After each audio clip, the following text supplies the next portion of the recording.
Encerrada a discussão, em votação. Para declarar voto, Para declarar voto, o vereador Sandro Fantinel. Senhor presidente, eu fiquei escutando atentamente aí os colegas. Declarar voto, presidente. Né, suas falas. E eu queria dizer o seguinte, volto a dizer de novo a mesma coisa. Agradeço ao vereador Cláudio Libardi pela explanação, que era isso que faltava, né? E quero dizer que essa PEC, por uma parte, né, do Congresso Nacional, é o que já foi falado, é um grito de socorro.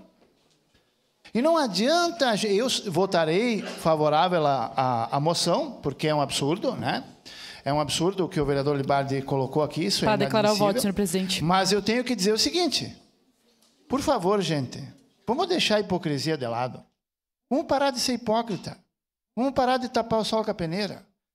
Aonde que nós estamos vivendo em Estado democrático de direito? Aonde?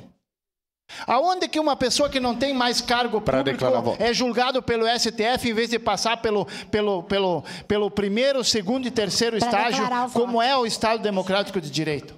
Hoje não acontece mais isso. Não acontece mais isso. Então, Estado democrático de direito, volto a dizer aqui, é quando cada um dos poderes faz o seu trabalho e respeita o outro. Isso não está acontecendo. O vereador Rafael acabou de falar aqui. Apoio 100% o que ele disse. Eu nem vou falar no nome do cara, porque senão ele me bota uma tornozeleira. Mas como? De que jeito? Cadê o Estado democrático de direito? Se existisse Estado democrático de direito, esse medo não existiria. E é esse o problema. Essa PEC foi muito mal feita. E por isso eu vou votar favorável. Foi muito mal feita. Mas se tivesse feito de uma forma diferente, sabe o que eu vou dizer, vereador D'Ambrosio, para concluir, senhor presidente? Se essa PEC for aprovada, vamos colocar que ela fosse aprovada pelo Senado. No dia seguinte, o Supremo ia derrubar ela dizendo que era inconstitucional. Isso é Estado democrático de direito? Me responda. Obrigado, senhor presidente.